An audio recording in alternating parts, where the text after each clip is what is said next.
DJ right in your face. Welcome back to the Faedaway podcast, episode number 16. We are brought to you by Ball is Life Podcasts, and we are here on a fresh, 20-degree, I think, ish Monday. 12. 12? I think it's 12. Fair enough. It The feels kids like are 20. out playing. It feels the like birds 20. Is chirping. It feels like 20. You get excited when you see sunshine. You see the warm kids weather. is outside. We have had good weather for the last week, maybe last 2 weeks. Knock on wood, man. Knock on wood. Knock on wood. Knock on wood. It's still spring. The rain is probably going to come in a bit. But when you see sunshine, the days are getting longer. You get happier. It's been a good 2 weeks. Playoff basketball is just around the corner. March Madness is coming to an end Tonight, yes. Let's give a quick shout out to a friend of the show, a former guest of the show, assistant coach Britney Anderson of the Stanford women's basketball program. Congratulations on the national championship, ladies. They are the number one, and it's kind of fitting that we had the conversation about I remember vividly asking her, hey, how does it feel like to go to a program where Coach Tara, where every year they're in the Final Four, and then this year they get back to the Final Four, end up winning it in 2 1-point games, man. That's wild. It was that finals game was a nail biter. Shout out to also Alyssa Jerome, Canadian player, Toronto's very own on Stanford. And Canadian presence in both the women's and men's college basketball has been huge. I think all Final Four teams on the women's side had a Canadian player on the team. So this is kind crazy. of this is prime. There's Canada also a Canadian basketball in the finals for the men's game. Exactly. So it's prime Canada basketball right now. Like the talent coming out of the youth and the college level is going to be amazing. So that's something to look out for. But what a nail biter that finals was. It literally came down to the very, very, very last play. And you and I kind of saw something on that last play that could have changed Stanford's fate. Yeah, it was a bit of a tough play. You and I we went back and forth on it to see where the mistake was, who the mistake was on. I don't know if you agree with me. It had to be on the ball handler for Arizona, Ari McDonald. It just seemed like she wanted that shot too much. And she was getting double teamed, and then the help actually came over on the Stanford side, and she was getting triple teamed at one point, and she had the corner wing open. She had a player open there. That cut was a bit too late to the basket, as you said, but the shot she ended up taking in the end was it just seemed like she wanted to take that shot. She wanted to win the game. Turn it on 3 over 3 people. Yeah, it was a tough shot. And look, we're not on the court, so we don't know what it looked like absolutely. if she saw that pass, but.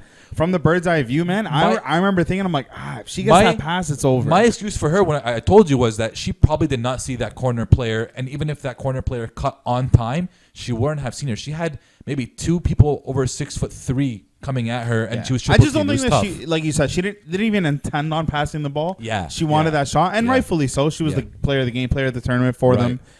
So it was a crazy game. Shout out to those girls, and I love their coach. Their coach had a little incident with sticking up her middle finger in the huddle. Yeah. When in the post game, and she's like, "Yo, I'm not apologizing. It's what I do." Yeah. And if you play sports, if you've been in a finals, if you've been in a competitive setting, you understand that's all about motivation. It's nothing malicious. It's nothing disgusting. So the fact that even anybody brought that up is kind of like you've probably never played the game before. Because that's just a completely normal part of the game. And I saw Davis, Duncan Robinson's co-host, he's like, that's a huddle I'd want to be a part of. Of course, that gets you going. That gets you motivated. It's the tournament, man. You lose, you're out. It's high stakes. Exactly. Especially when you're a team that everybody counts out and you make it to the finals. So. Exactly. So shout out to them, man. The women's tournament was a heck of a tournament, and the men's tournament, we watched Gonzaga on Saturday night. Oh, what a shot! Jen Suggs. This is why they say tank for Suggs. Hey, this is why. Fade for K, tank for Suggs. There's also I don't know what the saying is for Suggs, but they also do say to tank for Suggs. Andrew Nemhard, who is a young Canadian talent, I think he's a senior at Gonzaga. Yeah, he was a 3-year Florida Gators guy. Exactly. Playing really important minutes, really impactful minutes for the Bulldogs. So that step back that he hit the other. Can we play that? We'll play that step back. That little crossover came back. The guy was off balance. He nice. Got shifted and he hit the three. Nice. He banged the 3. So obviously rooting for him and I think it's Gonzaga Baylor. I believe the finals is. Yeah, if I'm not mistaken. One seed. Gonzaga is gonna gets a chance to make history tonight. Undefeated season, man. Undefeated season, perfect season. They had their record last game broken, and we were talking about this off air, but 27 straight games winning by double figures. Like, how does it feel to never feel pressure? It just dominate. And Crazy. What's great about that is that they never felt pressure throughout the season, and in the moments where they did feel pressure in those last final minutes of the UCLA Gonzaga Bulldogs game, they were able to produce and they were able to come up big. Suggs with a miracle shot, you can say. It was not a half court heave, but within a few steps of half court, and it was Steph Curry, and it was a bank shot, And then he stepped up on the score table, table. Let's talk about Drew Timme for a bit, the star guy for Gonzaga. He averaging like 28 points against the Power 5 contest. I think there's the stat they were saying on TV, but he's killing it. He had 25 and some change. But let's talk about the fact that every year there's one of these guys that's absolutely cooking college basketball. Yeah. That is probably never going to step on an NBA court.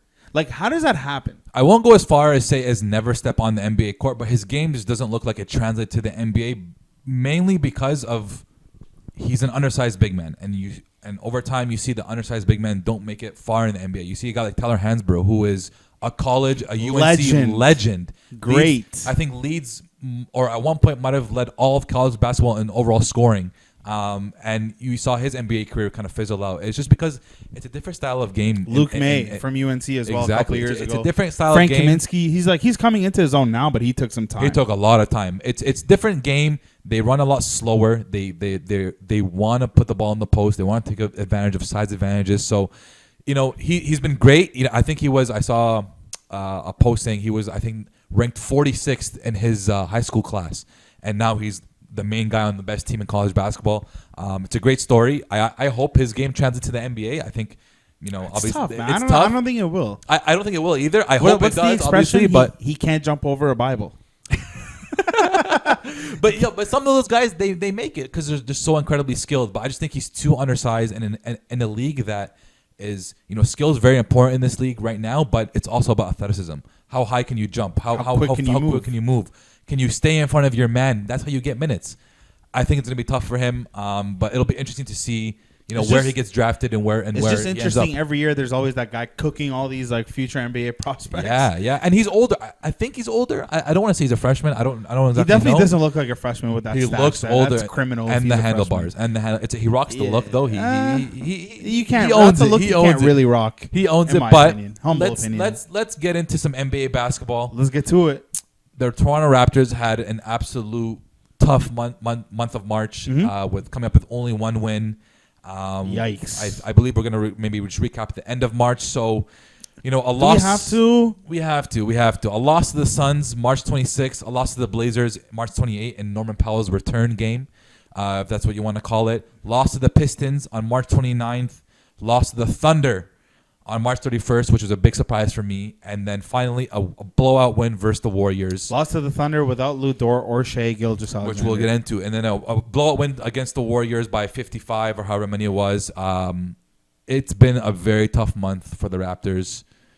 And you have to take a lot into account when you talk about that month of March. And you talk about losing guys to COVID protocols. You talk about not having your main guys there to play. Now, when you bring back your main guys, you lose guys like Bembry and Stanley Johnson due to protocols. So there's guys in and out of the lineup constantly. There's no fluidity of the team. There's no continuity on the team. Obviously, you ship Norm. You bring in Gary Trent Jr., who you have to get him accustomed to playing Raptors basketball. It's a tough season, man. It's a very tough season. And the Raptors they don't look like they've been able to play together and work together. And you see that a lot of times on the defensive end and on the offensive end because you see how much of a disarray it is. They don't look like they're a team. So, I'm not coming here and giving them excuses and saying all these things, but when you can't play your main guys minutes together in games consistently, you're not going to be successful. It comes down to that. If there's obviously the big man position, the center position remains an issue for the Raptors. The buyout market wasn't nice to the Raptors. Obviously, we'll get into that later as well. Chris Boucher is kind of up and down at times. He'll have a great game one game, and then the next game he'll fade a little bit and won't be in his used. mid-season lulls. Yeah, he's kind of up and down. Baines is Baines. We don't even want to get into that really. There's no. I mean, if you don't got nothing nice to say, don't say it at all. So we'll but blow that's by the that whole one. point of podcasting. It is, but the big man position is a very important position for the Raptors and in the league, and I think we're seeing that this year because the Raptors can't defend, they can't rim protect, they foul a lot, they have no inside presence other than Pascal really, who is aggressive on the inside. So for the Raptors, it's been a nightmare of a matchup inside, and it's been awful for them having no inside presence and going small ball 5 or Pascal to small ball 5. It's been a really big struggle for them this season, and especially during that month of March. The game against the Warriors, that was a nice game. It was kind of like one of those games where you blow off steam, you're all into a game, and you end up slapping a team. But at the same time, I wouldn't get too high on that win because you're going up against a team that you should slap. And the night before or 2 nights before, you went up against a team that you should have slapped and you didn't. So I wouldn't get too high on that win. It was a great win. It's a great confidence booster. Fred VanVleet gets injured that game, so nothing goes right for the Raptors at any point. Like, there always has to be something small to take over their joy. But it's been a tough season, to say the least. I think by this point, we have a big enough sample size to understand Pascal Siakam hoodwinked the Raptors to an extent. Should we have given him the max at the time we gave him the max? Yes. I'm not saying no. Yeah. I think that's it's right. fair. You grow the guy, you develop the guy. He shows really good signs. At the time, I think anybody would have given him the contract. You sign him, you lock him in, whatever. They took the gamble. They signed him the year before, which could be a gamble, could pan out positively, or could not work out. Unfortunately, with COVID, bubble, all the shenanigans that happened over the last year, we haven't really seen a consistent Siakam. Actually, we've seen a pretty bad Siakam, to call it what it is. But by this point in the season, I think the kind of player, somebody asked a question and I didn't know how to answer it. And it was, what does Siakam do on the court? What is one single thing that he is great at? Mm-hmm. And I don't know, because his mid-range game is decent. Mm-hmm. His three-point game is sub-average this year. Yeah. His finishing around the rim has been pretty bad this year, statistically. You can search it up. It's bad. His defense has been somewhat whatever. I mean, the team defense has been bad. Yeah. But you can't really blame him. He's a pretty good defender, but you can't assess his defense. So I was like, I don't really know what he does that's great on the court, because he's taken a step back in a lot of facets of his game. Mm-hmm. He made his name being a corner three-point shooter. Yeah. And then he went and he became an all-around three-point shooter. And then now he doesn't shoot. He can't. I don't have his percentage. I think you have it in front of you, but over the last few games, I mean, the last game he had a very good game. I mean, he dropped 36, but that's an outlier. If we're talking season, I think he's not doing. We're gonna talk about the season. He's shooting 30% from 3. Terrible. Yeah. That's not good at all. For your max player to be shooting 30% from 3, it's not good. Yeah. His finishing around the rim, like I said, is not the greatest. So he's not efficient. He tries to do, I think, too much. And I feel as though maybe because they gave him that max, they're trying to get a lot out of him. But that's just not the player that he is. And I feel like now we're just pounding him the ball, giving him the ball, and I just don't know if he's that guy. But you have to. It's tough. It's tough. It's still the problem with that is you talk about how great or what he's really, really good at compared to other stars in the league and other max guys in the league. He is still pretty raw. He still has a lot to develop. He still has a lot that he can develop. To say that he's been absolutely bad this season, I think is a bit of a stretch, and I think it's very easy to overlook his good games, because even the games that he has that are good are quiet good games. And by that, I mean the problem with those games that he doesn't assert himself enough into the game where he's like, oh, Pascal is dominating. Like he had 36 points against Golden State. Fine, that's a season high. That's a season high, but that's a whatever game. You're facing against D-League guys. Literally, he's had no Draymond Green, no Steph Curry. He's had within the last 10 games, he's had 26, he's had 26, he's had 27, he's had 27. So he's had good scoring outputs. Are those efficient though? Not all have been efficient, and that's where the issue comes in, where he can improve. You're talking about 40% for shooting. You got 50% shooting here. You got 47 and 50% shooting. So it hasn't always been efficient. Sometimes it has been efficient, but there's no consistency to that level of game. We said, okay, we also said that he was a great facilitator. He became a great facilitator when he realized that his offense and his shooting wasn't doing well. That also has been up and down. He's only had 7. Where is it? So it's 5 assists, 4 assists, 5 assists, 2 assists, 6, 3, 2, 9. So it's been maybe 10 games since the last time he's had a high single-digit assist game. So when you really look at it, he still has a lot to develop, and Raptors fans are putting a lot of pressure onto him because he's got that max deal and he has to deliver now. But when you look at them, it's a 5-year deal, 4 or 5 year deal. Give him a year. Like, the last 2 years haven't been normal. You know, when he signed that deal, you had that COVID but they season. haven't been normal for anybody. Right, but it's still mentally he's got to get stronger. He still has to work on a lot of things. So we expect a lot out of him, and he deserves the expectation. Do not get me wrong, but he still has a lot of room to grow. He still has a lot of things that he can do to really improve his game. Hopefully, this season they'll have a legitimate summer, and he'll have a legitimate summer to go back in the lab and develop his shot, develop his mid-range, develop his three-point shooting back, and be able to shoot corner threes again. But for now, it's like this season, you have to look at it as a development season. You know, like what happens when, an intern comes in and works for you. You got to develop them. You got to teach them. You got to show them the ropes. Obviously, he's not an intern on getting paid intern numbers, but this is still his maybe first regular season as the main guy. And even then, it's a weird season. So you got to give him some time. You got to kind of, push the brakes on him a little bit. Keep that pressure and keep that expectation on him. But if he doesn't deliver, it's all reps. He's still getting reps. OG, he's still getting reps. Freddie, he's still getting reps. So, and the team is going to change next year. A lot. You're probably not going to bring back Kyle Lowry next year. So that opens the door for a lot more offensive dominance, a lot more offensive responsibility. So it'll be an interesting season next year to see how those 3 core guys come back, and obviously Gary Trent Jr., who's been balling since he's been here. It's going to be a tough season. It's been a tough season. Relax. It's hopefully it's going to get better, and you gotta be patient with that. It's the first year of a max deal. You've got 4 more years. Let's move on from Pascal because I want to shed light on Gary, a very, very bright spot in Gary Trent Jr. Gary. Before we get into his performance in the week, I just want to say to every Raptors fan out there that saw this trade, and I'm gonna say there's a guy on a group that I'm in that said that we traded Norm for door greeters at Walmart, is what he said. Who said that? Some guy named, I don't even want to say his name, but some guy from Hoops Rant. Oh, from Hoops Rant. Okay. So much for the door greeters, buddy. So much for the door greeters. Okay, so he's won our fantasy group chat.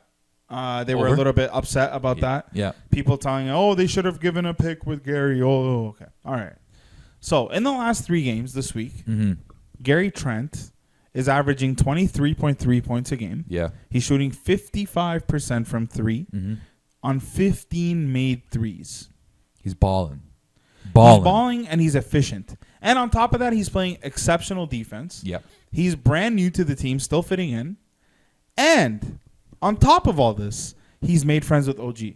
Apparently they have a very nicely budding relationship. And OG just re-upped for 4 years. He's going to want his buddy to stick around. Exactly. So I'm loving what I'm seeing from Gary Trent Jr. I love the energy. But there's a lot of concern around him in the summer because they're saying, well, what if we, the issue is if we pay him what we're going to pay Norm, then where do we go from there? So he declined a 4-year, $53 million deal in an extension. They wanted to extend. With Portland, yeah. They wanted to extend. He said, no, I'm going to hold off and sign in the summer.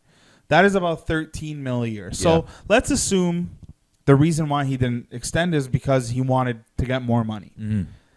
We were saying here, I think, the way Norm's played this season. 20-25 apparently. Okay, that's external valuations. That's what external value maybe, 20 but to 25. I think more realistically 18 to 20. Yeah. I don't think Gary Trent Jr. is going to get 18 to 20, nope. given the list of free agents that we've already gone through previously on the show. So why are people so concerned? I personally think that he declined the extension because Portland has Dame. They have CJ on long-term deals. Dame is going to be a lifer. Yeah. And those guys are your all-stars, your stars, your superstar. Right? And then you got Melo. Then you got Nurk. Then you got Cantor. Very ball-dominant, very ball-heavy team. And then you have this young guy who's, whenever CJ gets hurt, he's a star. Yeah. Whenever CJ's there, he's a mere bench player. Mm-hmm. He's a young guy. He wants to get paid, sure. But I personally think that a big reason why he didn't extend, and I have no proof of this. This is just, your opinion. My gut feeling, my opinion. So I personally think that he wanted to be in a different position. He wanted to be not behind these guys. I think he believes in himself and his ability because I think he can start for this team. The same way Norm started for this team, Gary can start for this team. He's a great defender. Mm-hmm. And like I said, he's been shooting lights out from three. He's a young guy, just turned 22. I'm very happy, man. And I just want to say, like, Masai and Bobby do not get fleeced. So That's people out there, like, relax. Gary Trent Jr. is a great player. Norm is a nice player, but he's Norm. And we've seen Norm for 7 years. Yeah. I don't think he's going to get much better than this. So relax, take a deep breath. Gary Trent Jr. is here. Hopefully he's here to stay. And he's playing well, man. You gotta watch it and be thankful. He had a franchise setting plus 54 against that game in Golden State or against Golden State. And it's not just only that, like, when you look at the guy you got in return and who you gave up, you got younger, you got cheaper. I think Gary Trent is probably going to, if he turned down $13 million a year, I think he's going to end up getting about $15 million a year from the Raptors. I think that's what the price tag is going to be, especially considering the free agents that we've already went through and decided that these guys are probably going to get paid first before he does. Also, the cap is not that high this year, and it probably won't be for next year. So I don't think we're going to see a lot of outlandish contracts for guys who are maybe still need to prove their positions in the league and still need to really make their mark on the league. So to get a young guy like Gary, and Gary seems chill. You talk about his budding friendship with OG. You also talk about you also see the interview with him asking Yuta what his name is or how to pronounce his name. Like, that's a dude in the locker room that is trying to get along with everybody and wants to be a great teammate. I agree on your point that he wanted a bigger role because Toronto's perfect for him because there's still a big role up for grabs. Toronto still doesn't really have that main killer guy that can really, close games, can be the guy they need down the stretch to get a bucket. So, we've tried Pascal. Pascal hasn't really worked out. Fred VanVleet definitely has that dog in him, that gene, that clutch gene in him, and that killer instinct in him, and he can be that guy. We're getting rid of Lowry next year, so obviously, once again, the offense opens up a lot more for Gary Trent. The only thing I need Gary to work on is contribute in other ways other than scoring. I know defensively he's pretty sound and he's pretty active. He's starting to rebound better. He's had a few good rebounding games, but create plays as well for your teammates. A lot of times he looks for only his own shot. When he drives in, he doesn't really look to kick. He looks to drive in a pull up or step back or whatever it may be. And that'll come as he gets more comfortable with the team. And I also want to point out one thing too with that is he's coming from a situation, like I said, where once he's getting that ball, if he gives it up, he can't. He's not getting it back. Absolutely. You're playing with Dame, CJ, Melo, Nurk, Cantor, all these guys that once they get the ball, it's not coming back. And that's why I think he was a great fit here because he's played behind guys who are superstars and are ball dominant. So even if the Raptors, Fred VanVleet, Kyle Lowry, Pascal want to be ball dominant, he knows that when he gets the ball, he's going to make the most of it. He's going to be efficient with it, and he's been playing well, and you see it in his game. And this, like you just watch him play, he can ball, and he can play. And it was a great trade by front office, and it was very, very sad to see Norm go, obviously, and that was a tougher one to that. Honestly, I might be outlandish here, but seeing Norm go was a bit tougher than seeing DeMar DeRozan go. And for me, at the very least, and that was because DeMar's trade kind of got overshadowed by who the Raptors got in return. You're like, yeah, we gave up DeMar, but we got Kawhi Leonard in return. We got exactly how I feel about this trade. We got a top 5 guy in this trade in the league. Top 5 in the league. Maybe arguably top 5. But at the time, he hadn't played in a year. But you don't lose your game like that. You know what I mean? So for me personally, it was Norm was tougher because Norm, obviously DeMar grew up with the Raptors. Norm grew up with the Raptors. Norm was a big contributor to a championship team. And the guys we got in return, they weren't superstars. Gary Trent has turned into a great player, but it was just so hard to see Norm in a Portland jersey. He was especially because he had such a great breakout season this year. It was like you had high hopes for Norm. So that's me personally, probably a hot take or outlandish take, but I wouldn't say outlandish. It was tough to see, and then it was tough to read his Player Tribune article. I shed a tear. It was tough, man. I shed a tear when DeMar got traded. I didn't shed a tear when Norm got traded. And really, it's not nothing against Norm, but we had all year to prepare for this. We knew he was going to go. Did, yeah. I knew he was out the door 3 weeks prior to him getting out the door, and you just have that feeling. So I started to make that distinction early. So fortunately I didn't, but when I was so caught off guard with the DeMar thing, and that one was just rough. But again, the return was great, and I nice. think this time around the return is still good. Also is good. Rodney Hood we're not even talking about because he got hurt. Yep. So let's talk about Norm's letter to Toronto. Beautiful letter, man. This is aside from the caption he put up on Instagram. This is the Players Tribune article that he put up. So I'll throw it over to you. I don't know if there's anything you want to talk about specifically, any parts you want to break down.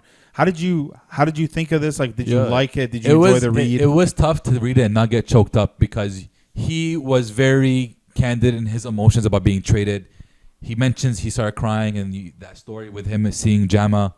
You didn't know about that relationship with him and Jama beforehand, and then obviously Fred VanVleet comes in and is like, "Yo, you was crying? He was crying. The Thugs cry too, and all that." So best response ever. Yeah, so it just showed, like the personal connection he had with the team, and for me, most of all, is like, as a Raptor fan, you love it when a player loves to be in Toronto, because a player can't ask for more. Never loves to be in Toronto, right? And you see the interviews of how Norm speaks about Toronto. Is like he loves the vibe. He loves being in the city. Obviously, as a mid-20-year-old man playing for the Raptors, being a millionaire in Toronto, you're going to live a ridiculously dope life. But what was really cool to me, my favorite part of the story probably was when he talks about his pre-draft workout and how he was driving from, he got picked up from the airport to the hotel, and he was just looking around and he's like, I have to be here. It's like, this is where I'm going to play. He had that feeling that this is where he was going to play, and he had to play for the city. And like, that is like, whether it's true or not, I'm going to assume it's true. Like, that is just like an eerie thing. Like, it ended up happening. He ended up becoming, a great player here, a championship, winning a chip, win the chip here, right? And now he was a highly coveted player on trade deadline. So for me, it was just that story of him before the pre-draft workout, killing that workout, and just his feeling when he got to the city and how he really wanted to play here. Mm-hmm. Yeah, man, it was tough. I started to get choked up when he talked about who was it, Jama? When he came across Jama, and he started to cry as well.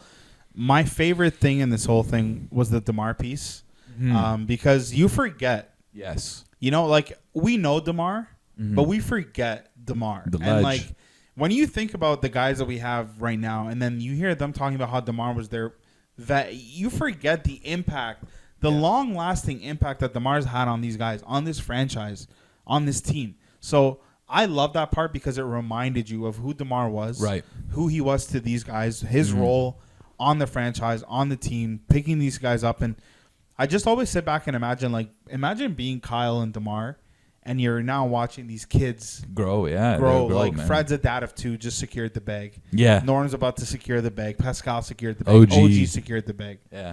So it's got to feel great, man, and it's a testament to your leadership skills. And I think that is something that, like, right now, Kyle Lowry gets goated as a leader in the league, and I don't think that DeMar gets enough credit at all as a leader type of player. You never hear about DeMar's leadership skills, about his personality, and nobody, like, even his teammates in San Antonio now openly defend him. DeJounte Murray. A lot of young guys there. Lonnie Walker openly defending him. So it happens. And I think that is, like, when I was reading that, it just brought me back to a place of, like, man, like, DeMar was the guy. He was Toronto. And everything that we do now as a team is a reflection of what he instilled in these guys. So it was cool to see. Even like a few years down the road, they're still got a good relationship. But it was Cali good. Guys, Cali guys, he was in awe that they were teammates. Exactly. It's cool, and that was cool too. I didn't know that he thought of him as like an idol. But he's an idol in Cali, and they're all like, we want to be like DeMar DeRozan. Like that, and it's you crazy like that, bro. When you think of like these guys to the NBA. DeMar's not a superstar, but when you think of DeMar to the community, super duper star. You know when I learned that? I heard a Udonis Haslem interview. Yeah. And he's like, when I go home, I'm a king. That's sure. That's Udonis Haslem. Yeah. Udonis hasn't played a game in like 10 years. So absolutely DeMar DeRozan is going to be a king back home. So another part I liked was him acknowledging the fact that he was picked up because of his skills. Kind of like a little bit of like it felt good to be acknowledged for my skills, because I do think that he deserves that credit. Absolutely. And I think he can contribute to that team. He had a 20-point game in his first game out. He's not, I want to say struggled, because he's going to get a lot less opportunity now. Yeah. But he's been pretty good for decent. them. In his return game, he played well. He played well in his return game to Toronto or to Tampa. He stared down the bench, which was hilarious. I thought it was funny. I don't know if it was Fred serious. was like, "Hey man, stop looking at me. I didn't trade you." But if you haven't read the article, Player Tribune, I don't know what the letter is called, but it's a great article. Read it. It's a great way to go back into history, Toronto Raptor history too. So Norm Powell. This is probably the last time I think we're going to mention Norm Powell as a Raptor. But thank you for your time here. Obviously. I loved his Osmos thing. The little chat that they posted. Oh yeah. So but I got something to tell you. At the end of the article, he says, "I hope when they talk about Raptors basketball, obviously you have Kyle, you have DeMar. I hope they say Norm. Yeah, that man was tough. And honestly, like Norm is a huge piece, I think, of Raptors history. And Storm and Norman, that toughness, that grit." That understanding the grind, that's never going to be forgotten. I'll read the excerpt right now. Yeah. I hope y'all talk first about Kyle and DeMar and Fred and Kawhi and Pascal and OG and so many others. I hope y'all talk about them until you run out of voice. But then at some point, just before the end of that conversation, I guess I like to think about someone chiming in, maybe like, yo, also, shout out to Norm. Dude worked his butt off, but he used the A word. Had nothing handed to him, but he was a grinder. Yeah. He was tough. And he loved being a Raptor. Norman Powell, man. Shout out to Norm.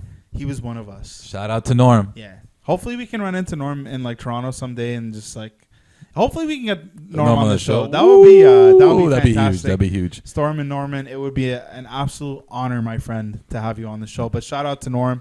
Good luck in Portland. And we don't care about Portland anymore. Let's move on. Honestly, before we move on from Portland, I want to say one thing. Like, I hate this whole joint fanhood. I don't like it either. Fan base thing. Oh, we're one. No, they're better than us, bro. It's not going to be we're one when they're in the freaking playoffs and we're not. What is this soft? Let's merge logos and let's put jerseys in. There's Twitter accounts together. On, man. If you want to be a Norm fan, I have no problem with that. But if you're a Raptor fan, you're not going to be a Portland Trailblazers fan as well. Guys. Let's unite. Let's have some dignity. Let's unite, man. Yeah. What the heck? They're doing way better than us. They're like 10 games above 500. What's very interesting before we move on from Raptors basketball is the Raptors have a positive net rating, which means isn't that like historic? It's historically backwards. They've scored more points than they've allowed by, I think it's 0.05 now or whatever it may be. But they have a losing record. The Blazers have a negative net rating, but they have a winning record. So that really goes to sum up the Raptors season this season, how backwards it's been. What did you send me? It was like their Raptors record is like 19-30, but their projected record based on their plus minus should be 24-24. Based on the plus minus, it should be 24-24. It's a 5-game discrepancy. But what does that tell you? It tells you two things, in my opinion. And if we're going to weigh these things, I think it's an 80%, 20%. 20% goes to Golden State, the game that they won by 57. Absolutely. Because that's going to skew the standings. Right. But I think 80% of the reason is we're just losing close games. We're losing games that come down to the wire. Think about how many times we've seen Pascal miss at the rim, how many times they fake a run and end up losing by 3 when they should have lost by 20. So I think that is the reason why. I don't think it tells much of the story because we watch every single game. We don't miss these games. Yeah. To somebody who misses these games, and oh wow, maybe they're just right there. But no, they're not there as much as they seem to be on paper. And maybe with the rest of the season is going to even out.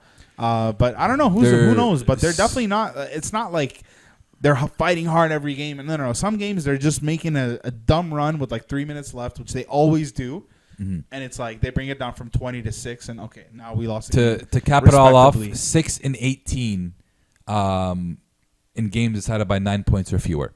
So that's 24 of their games. It's a tough record to have. You can attribute a lot of it to fatigue, if you want to go that route. But they just haven't been able to close out a lot of these close games. They're sitting 11th in the standings right now. They can make a last, second or last season.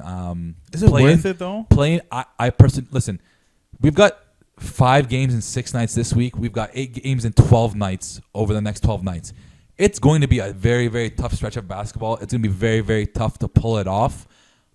I think we have the 7th hardest schedule, or there might be another teams, but we have a very hard schedule coming up. So at this point, like I'm not going to be mad if they don't make the playoffs. I'm just saying, like Jalen Suggs after he hit that shot, I was like, hey, it's not the worst thing to lose. The Raptors could use a break. Honestly, the Raptors could use a great draft pick and reset next season in Toronto. It's this is the forgotten season. It might as well be a playoff miss. Let me ask you this: if they get crazy lottery pick, they get crazy luck, they end up across a pick where they can land either Cade Cunningham or Jalen Suggs. Right. Do they re-up Gary Trent? It depends. I think they do re-up. And when was the last time the Raptors threw a rookie into the rotation? Exactly. So that's why I think they do re-up Gary Trent, because he's already proven that he can ball and play in the league. Which I honestly think that, like, I get the whole Raptors development thing, but I don't think that every single player needs development. Like, some guys develop different. Some guys develop in a game. Mm-hmm. So, like, this Malachi Flynn thing, like, I don't know too much because I don't see Malachi Flynn behind closed doors.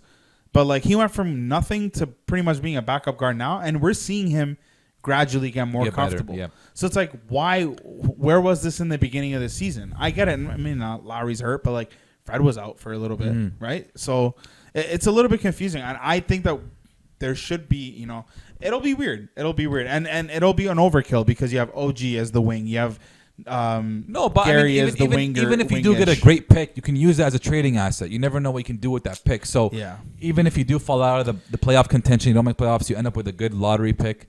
It's honestly not the end of the world. This season is a wash in general. I want all Tampa Bay logos to be recalled by the Raptors because this is going to be a forgotten season. It's not no one. Like when your favorite player becomes like a 12-year vet and he's no longer that guy. Like he's like T-Mac when he was on Atlanta.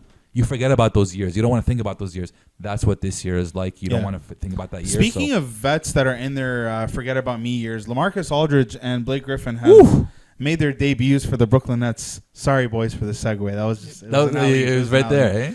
It was right there. LaMarcus Aldridge, man.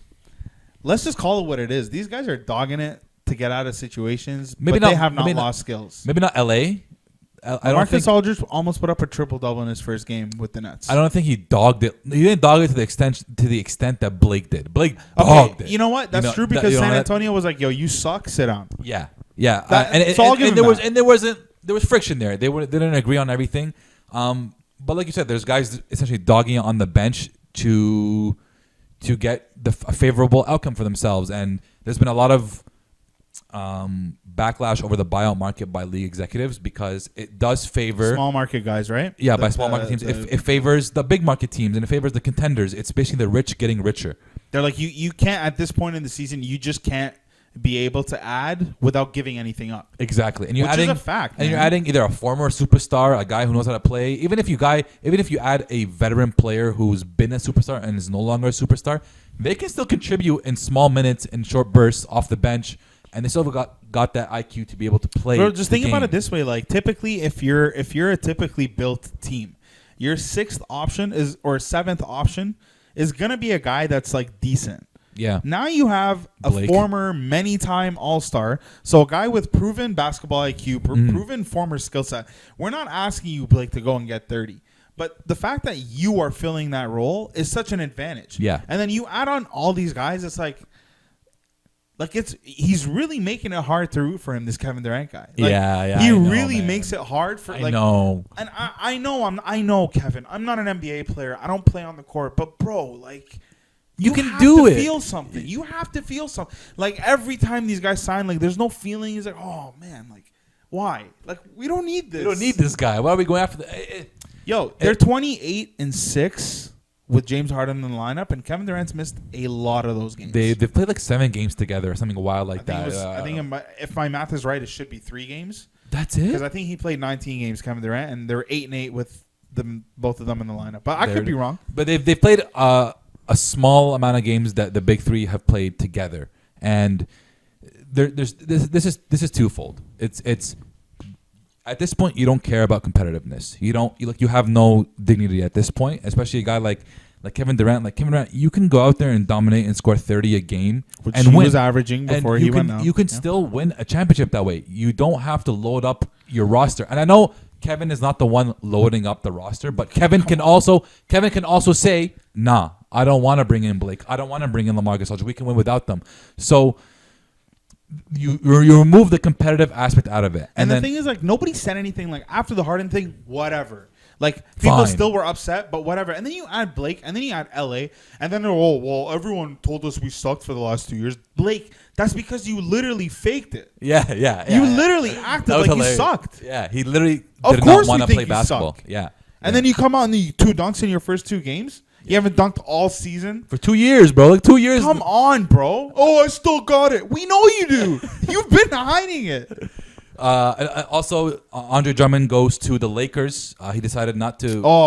Shocker there, too. He decided he wanted to play. You know, I'm not sure if he would have played much on the Brooklyn Nets since they're already stacked. I'm sure he would have, though.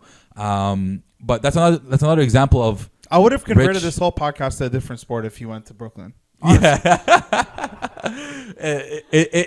But it's another case of rich getting richer, and I do think the league needs to come down and do something about the buyout market and do something about contending teams being able to go out and get these stars. Either limit it on the player end, where players can't demand buyouts or have buyouts, or star players can't be doing these kinds of faking being bad or whatever.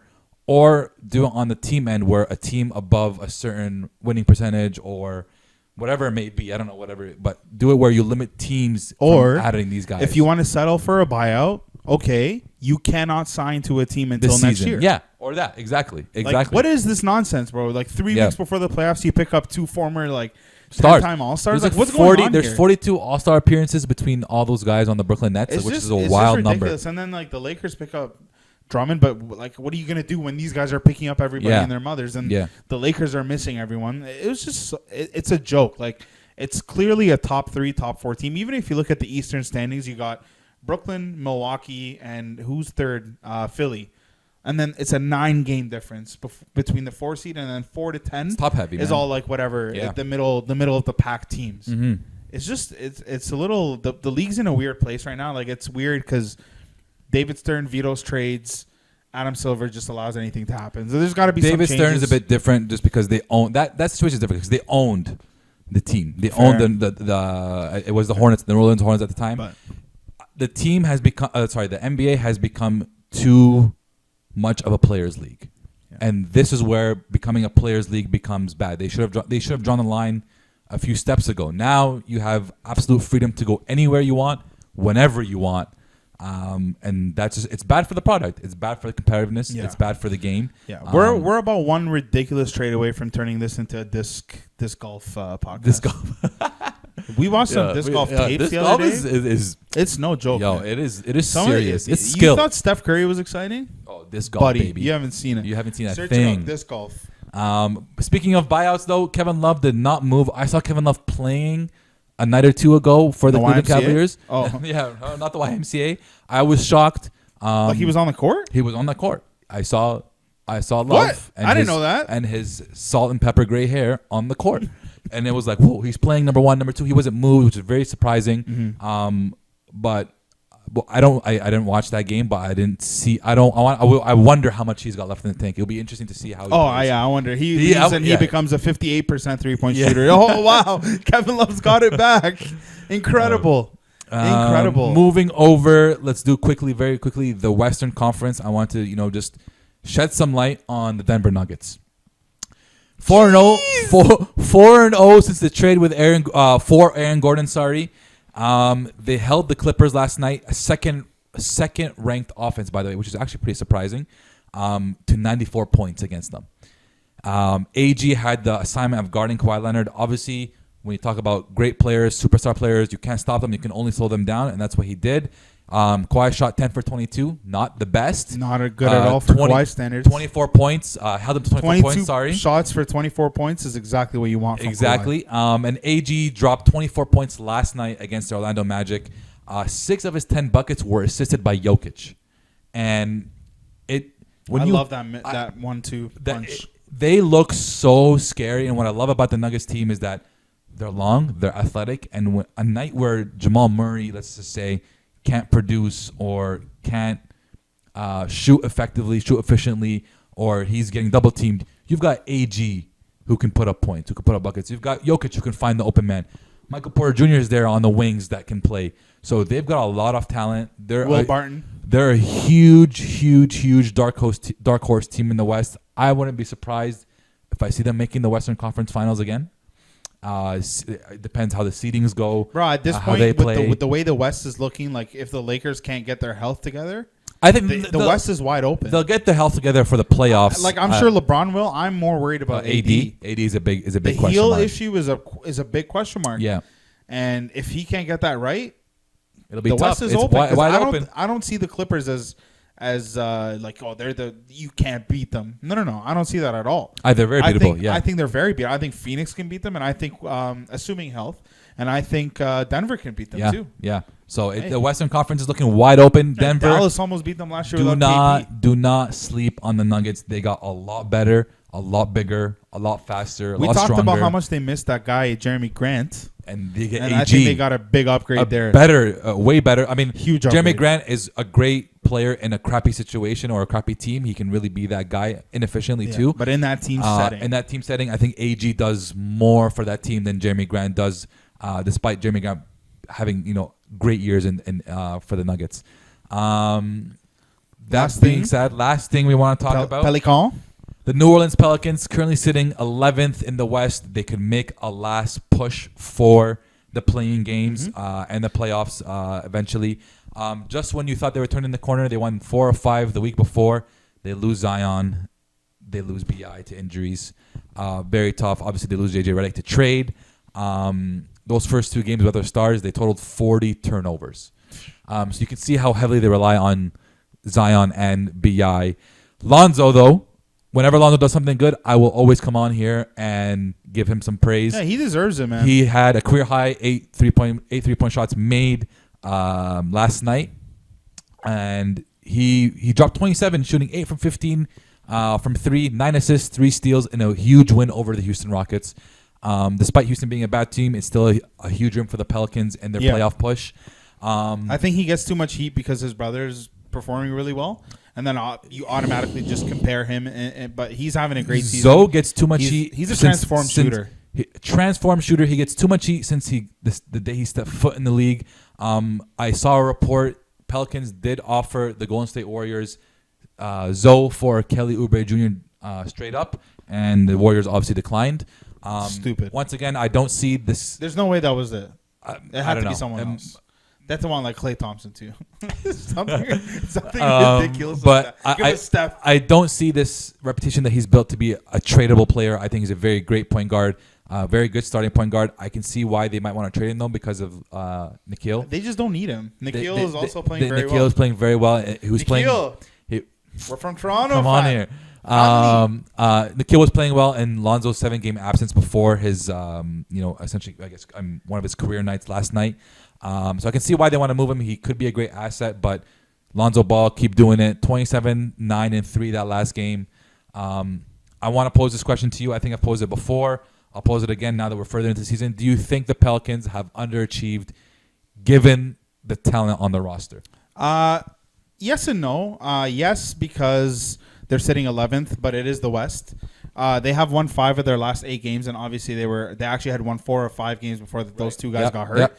So they were starting to pick things back up. They do have a brand new team, a lot of young guys who are still coming into their own. I don't want to say brand new, but they do have a lot of young guys still figuring it out. And then you got to put Bledsoe in the system. You lose Drew Holiday. Right. And then on top of that, the coaching decision, which none of us thought was good decision, the right decision. Yeah. I don't think that's the greatest, but what I do notice on a nightly basis is Zion and Ingram are producing together. I think they just need to get better defensively as a unit because they can't really stop many people. Yeah, and that's sort of where they are right now. But I think that they're going to be fine. They just need to make a couple moves, and they have a very good nucleus. And I'm not surprised that they're looking to get rid of Lonzo. Yeah, they're gonna get, I think, solid assets for him in return. Tough week for them though as they make their push. They've got Atlanta, Brooklyn, Philly, and then Cleveland to end it all off. So it's going to be a very telling week for them. and a very tough week for them. Yeah, quick, one of the last things I think we both want to talk about this. Yeah, Drew Holiday signed for a 4-year, 160 max extension. I believe it is 40 a year at 30 years old. A lot of talk around this. Is Drew worth it? He's 30 years old, so he's 34. I think he's absolutely worth it for the Milwaukee Bucks, given that they traded away some really good young talent for him. They have a window, man. They're just chasing it. They have a window. They've got 3 guys on a max deal, 3 pretty good core guys that they could maybe win a chip at some point if they make the right moves. It's worth the investment. He is worth that much to the Milwaukee Bucks, just like Kyle Lowry is worth $30 million a year to the Raptors. To another team, he might not be worth $30 million a year. So you got to look at it. You can't. Sometimes these decisions, you can't look at them as how much is he really worth on the market to other teams. You have to see what he does for that team and how much he's worth for that team. And $40 million a year max deal. I think for the Bucks, it's a no-brainer. You have to invest in him. Yeah, absolutely. And a couple quick hitters before we end it. KD got fined $50,000 for an incident with Mike Rappaport. Hilarious. Rappaport's a punk. He leaked the DMs. Yeah. They were very inappropriate, of course, but they were private conversations. Do I think he should have been fined by the NBA? Absolutely not. Do I think Rappaport's a punk? Yes. Absolutely. Shout out to Barstool. Shout out to Davey. Page views. And the last thing on the menu, Hayward out 4 weeks with a fractured foot. It seems like every 4 weeks we say this. He can't catch a break. The Charlotte Hornets can't catch a break because they lost LaMelo Ball last week. So they're currently in 4th in the East. Hopefully they can stick up there and win a couple more games till they get some guys back. But that is all. I think we're ready. Packed episode, man. Shout out to everybody. Shout out to Coach Britney Anderson one more time on being a national champion. Shout out to Alyssa Jerome. We want to get you on the show. Congratulations. I'm going to annoy you till you come on the show. So we're going to see you. And you know where to find us: YouTube, Spotify, Apple Podcasts, Google Podcasts. Wherever you go and DM, you can find us. Wherever you go listen to music, you can find us. And we will come at you next